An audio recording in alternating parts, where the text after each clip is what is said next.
उत्तर प्रदेश भारत का सबसे बड़ा राज्य है, आबादी में भी और राजनीतिक तौर पर भी। कहते हैं दिल्ली की सत्ता का रास्ता इस यूपी से होकर गुजरता है। इसी जमी से कई राजनीतिक धुरंधरों ने जन्म लिया, सत्ता संभाली और जनता के दिलों पर राज किया। लेकिन जब प्रदेश के मुख्यमंत्रियों की बात आती है तो एक महिला सीएम के तौर पर मायावती का नाम सबसे पहले लिया जाता है। बिना मायावती के यूपी की राजनीति मानो फीकी सी है। उन्हें देश का सबसे बड़ा दलित चेहरा कहा जाता है। देश की राजनीति में बहन जी के नाम से प्रख्यात मायावती हमेशा से एक कलेक्टर बनना चाहती थी। राजनीति मानो उन्हें राशि नहीं आती थी। लेकिन कहते हैं ना कि इंसान जिन चीजों से सबसे ज्यादा दूर भागता है उसका भाग्य उसे उसके और नजदीक ले जाता है, जैसा कि मायावती के साथ हुआ। नमस्कार, मैं ज्योति श्रीवास्तव और आप देख रहे हैं हमारी खास सीरीज किस्सा उत्तर प्रदेश के मुख्यमंत्रियों का। बसपा सुप्रीमो मायावती का जन्म 15 जनवरी 1956 को दलित जाटव परिवार में हुआ था। उनके पिता का नाम प्रभु दास था, जो गौतम बुद्ध नगर में सरकारी कर्मचारी थे। मायावती की मां का नाम रामरती था। उनके 6 भाई और 2 बहनें भी थीं। मायावती के बचपन का नाम चंद्रावती था। उनका पैतृक गांव गौतम बुद्ध नगर के बादलपुर में है। मायावती को बचपन से ही पढ़ने लिखने का बहुत शौक था। साल 1975 में उन्होंने दिल्ली के कालिंदी कॉलेज से LLB की। मायावती ने गाजियाबाद से B.Ed की डिग्री हासिल की, जिसके बाद उन्होंने कुछ समय तक बतौर शिक्षिका काम किया। साथ ही साथ अपने सपने को पूरा करने के लिए मायावती IAS की तैयारी भी करने लगी। मायावती पढ़ाई के साथ साथ भीमराव अंबेडकर और दलित आंदोलनों पर लिखी हुई किताबों को भी पढ़ा करती थी। कहते हैं कि 1977 में जब आपातकाल खत्म हो चुका था, उसी वक्त राजनारायण, जो उस वक्त राजनीति में काफी चर्चित नाम थे, वह दिल्ली में एक सभा को संबोधित कर रहे थे। वहां पर मायावती भी मौजूद थी। राजनारायण मंच से बार बार हरिजन शब्द का प्रयोग कर रहे थे। उसी बीच मायावती मंच पर बोलने के लिए आई और उन्होंने राजनारायण को हरिजन शब्द का उपयोग करने पर खूब कोसा। मायावती के भाषण से आए हुए लोग भी प्रभावित हुए और मंच से उतरते ही दलित नेता उन्हें बधाई देने लगे।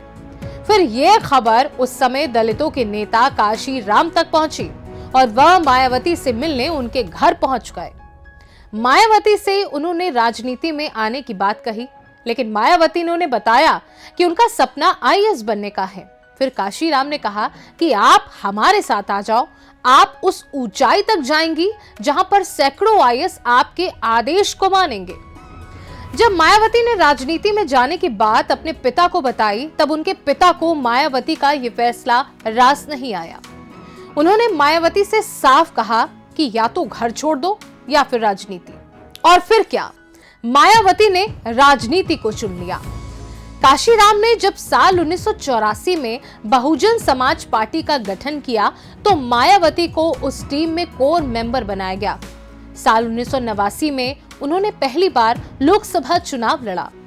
मायावती राजनीति में आई और धीरे धीरे दलितों के बीच काफी लोकप्रिय होती चली गई।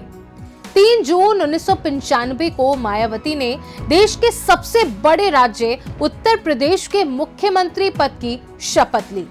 1997 और 2002 में भी मायावती ने मुख्यमंत्री पद की शपथ ली थी।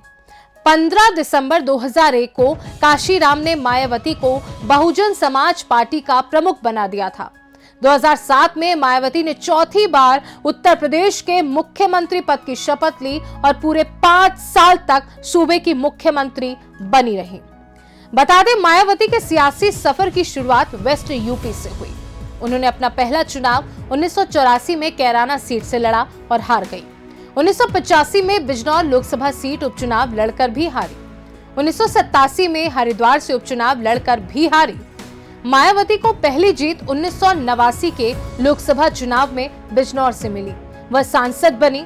1996 और 2002 में वह सहारनपुर की हरौड़ा विधानसभा सीट से विधायक बनी और फिर मुख्यमंत्री बनी।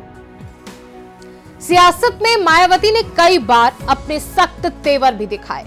जुलाई 2017 में मायावती ने राज्यसभा से इस्तीफा देते हुए कहा था कि लानत है, अगर मैं अपने कमजोर वर्ग की बात सदन में नहीं रख सकती तो मुझे सदन में रहने का अधिकार नहीं है।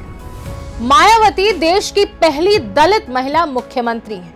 एक वक्त उनकी शख्सियत इतनी बड़ी थी कि वो चुनाव प्रचार करने में भी नहीं जाती और उम्मीदवार जीत जाता था।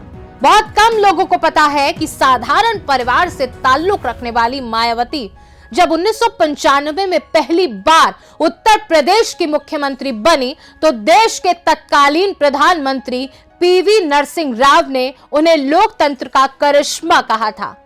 कई राजनीतिक पंडितों का मानना है कि भले मायावती सत्ता में ना हो, उनकी पार्टी का वोट प्रतिशत लगातार गिरता जा रहा हो, लेकिन एक सच ये भी है कि आज भी देश की एक बड़ी दलित आबादी उन्हें ही अपना नेता मानती है।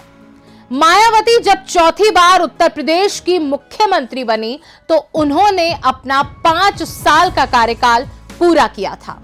1960 के बाद वो ऐसा करने वाली यूपी की पहली मुख्यमंत्री थी।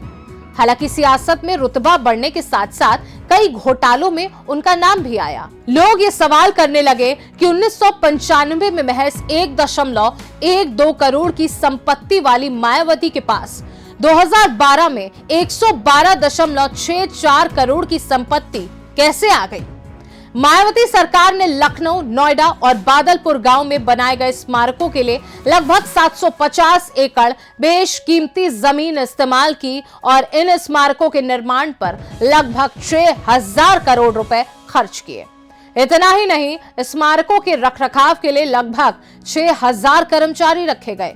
सालाना इनके वेतन का बजट 76 करोड़ रुपए है। जाहिर है सियासत में आदमी की किस्मत खुद के भरोसे कम, दूसरों के भरोसे ज्यादा होती है। मायावती साधारण परिवार से आई थी। काशीराम उन्हें लेकर आए थे। मायावती ने संघर्ष भी किया, बसपा को खड़ा किया, शेड्यूल कास्ट से आने वाली देश की पहली महिला मुख्यमंत्री भी बनी। लेकिन आज उनकी इमेज बदल चुकी है। कुछ हद तक एक बड़ी दलित आबादी उनसे दूर हो चुकी है। कहते हैं मायावती का पसंदीदा रंग पिंक है, मतलब गुलाबी। वो पिंक सलवार पहनती हैं। उनके घर का रंग भी पिंक है। बर्थडे पर उनका केक भी पिंक ही होता है।